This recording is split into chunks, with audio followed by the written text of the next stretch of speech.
ఇది అల్లాకి జీసస్ కి మధ్య జరుగుతున్న యుద్ధం. ఈ యుద్ధంలో ఎవరు గెలిస్తే నేను ఆ మతంలోకి మారిపోతా అని ట్వీట్ పెట్టారు ఆర్జీవి. ఆర్జీవి అంటేనే కాంట్రవర్సీ కదా. కానీ అన్ని ట్వీట్లు ఒకెత్తు అయితే ఈసారి మతాలని దేవుళ్ళని బేస్ చేసుకుని చేసిన ఈ ట్వీట్ మాత్రం నెక్స్ట్ లెవెల్ అనే చెప్పాలి. ఆర్జీవి అమెరికా ఇరాన్ గొడవని ఏకంగా దేవుళ్ళ మధ్య పోరాటంగా మార్చేశారు. చాలా క్రిస్టల్ క్లియర్గా ఇది జీసస్ కి అల్లాకి మధ్య జరుగుతున్న యుద్ధం అని తేల్చేశారు. అంతేకాదు whoever wins I will convert to that. ఈ యుద్ధంలో ఎవరు గెలిస్తే నేను ఆ మతంలోకి మారిపోతా అంటూ ఒక రేంజ్ లో సెటైర్ చేశారు. ఆర్జీవి లాజిక్ ఏంటంటే లోకంలో ఎవరి దగ్గర పవర్ ఉంటే వాళ్ళే కరెక్ట్, వాళ్ళే దేవుళ్ళు, అందుకే గెలిచిన వాడిదే మతం అంటున్నారు.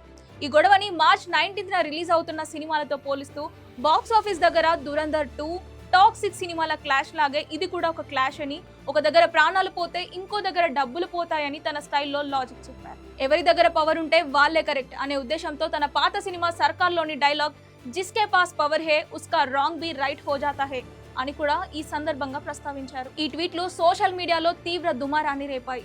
యుద్ధం లాంటి సున్నితమైన అంశాన్ని మతంతో మరియు సినిమాలతో ముడిపెట్టడంపై నెటిజన్లు రకరకాలుగా స్పందిస్తున్నారు. దీనిపై మీ ఉద్దేశం ఏంటి? ఆర్జీవి అలాగా అనడం కరెక్టేనా కాదా? కామెంట్స్ లో చెప్పండి.